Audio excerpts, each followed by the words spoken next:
দেখতে পাচ্ছি বাঙালি মুসলমানের জাগরণ ও ঢাকা বিশ্ববিদ্যালয়।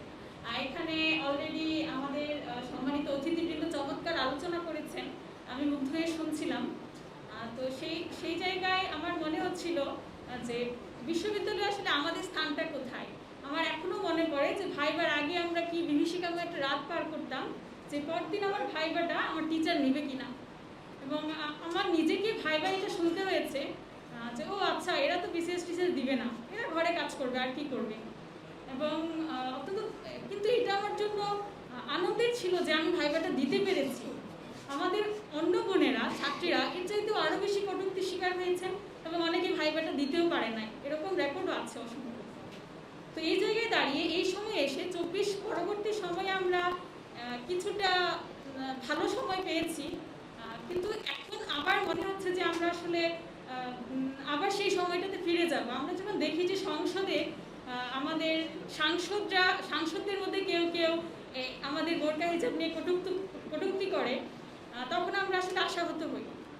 একই সাথে এতক্ষণ ধরে আমরা আলোচনা শুনছিলাম যে কোন প্রেক্ষাপটে বিশ্ববিদ্যালয় প্রতিষ্ঠিত হয়েছে এবং বিশ্ববিদ্যালয়ের কাজটা আসলে কি, কিন্তু আমাদের বিশ্ববিদ্যালয় আসলে আমাদেরকে কতটুকু সুবিধা দেয় সেটা আমি আপনাদের জাস্ট 1 মিনিট একটু শোনাতে চাই। যে আমার ডিপার্টমেন্ট, সেখানে আমাদের ফিক্সড ক্লাসরুম আছে 2টা, যেখানে আমরা 40 থেকে 50 জন স্টুডেন্ট একসাথে ক্লাস করতে পারি না। আমাদের যদি একদিনে 4টা ক্লাস থাকতো, আমরা খুঁজে 4টা শ্রেণীকক্ষ খুঁজে বের করতাম ক্লাস করার জন্য, এবং আমাদের 9টায় ক্লাস থাকলে আমরা 9টায় নোটিশ পেতাম যে অনুক্রমে ক্লাস হবে। এবং কলা ভবনের লিফটের অবস্থাটা এমন যে আমরা আসলে লিফটে যে উঠে যাবো এরকম না, আমাদের একটা ক্লাস যদি নিচতলায় হতো, একটা ক্লাস হতো 6 তলায়, এবং আমরা ঘোরাঘুরি করে সেই সিঁড়ি দিয়ে উঠে যেয়ে ক্লাস করতাম। এবং আমার হলে আমরা একটা বেডে 2 জন থাকতাম এবং আমার টেবিলটা 2 জন শেয়ার করতে হতো। এবং আমার টেবিলে আমি যে আমার পছন্দের বই রাখবো তার কোনো অপশন ছিল না। আমার যে ম্যান্ডেটরি যে বইগুলো সেগুলি আসলে আমার রাখার জায়গা নাই, আমার ম্যাক্সিমাম বই আমার খাটের নিচে রাখতে হতো।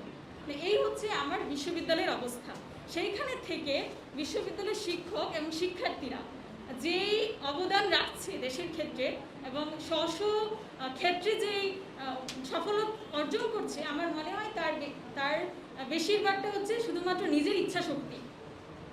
নিজের ইচ্ছাশক্তি না থাকলে বিশ্ববিদ্যালয়ে আমার যে ন্যূনতম মৌলিক চাহিদা পূরণ করতে পারে না, যেখানে আমার টিকে থাকাটাই আসলে একটা সংগ্রাম।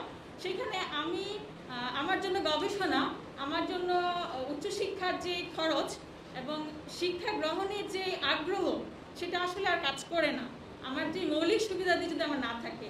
আপনারা জেনে থাকবেন আমাদের ক্যান্টিনের খাবারের অবস্থাগুলো, আপনারা একটু খবর নিলেই জানবেন যে আমাদের সায়েন্স ফ্যাকাল্টি স্টুডেন্টরা পর্যাপ্ত সরঞ্জামাদি পায় না। আমাদের যাদের ফিল্ড ওয়ার্ক আছে তারা আসলে কোনো ধরনের ভাতা পায় না, তাদের নিজের পকেটে টাকা খরচ করে ফিল্ড ওয়ার্ক করতে হয়। তো এই যে এত কিছু আমাদেরকে বহন করতে হয়, এবং আমরা অধিকাংশ নিম্নবিত্ত পরিবার থেকে উঠে আসে। তো সেইখানে এই খরচটা বহন করা আসলে একজন শিক্ষার্থীর করতে কতটুকু সম্ভব। তো সেই জায়গায় এবারে আপনারা বাজেট শুনেছেন যেখানে আসলে স্টুডেন্টদের জন্য আলাদাভাবে কোনো কিছু চিন্তা করা হয় নাই, বেশিরভাগটাই প্রশাসনিক ব্যয়। সেখানে আমাদের ডাকসু থেকে যারা ছিলেন সিনেট সদস্য তারা সেগুলো তুলে ধরেছেন, কিন্তু আমরা খুব বেশি আশা সেখানে দেখতে পাই নাই। তো অবশেষে তারপরেও এত না পাওয়ার মধ্যেও আসলে আমরা বিশ্ববিদ্যালয়ে তো অনেক কিছু পেয়েছি, এবং রাজনৈতিকভাবে তার একটা সফল ইতিহাস আছে, এবং শেষ 24-এর আন্দোলনেও। তো সেই জায়গা থেকে আমরা পুরো আশা ছেড়ে দিতে চাই না, আমরা আশা দেখি যে আমাদের বিশ্ববিদ্যালয় আবারও সেই জন্মলগ্নের মতো আবারও আমাদের বিশ্ববিদ্যালয়ের মতো হয়ে উঠবে, এই আশা রেখে আমি এখানে শেষ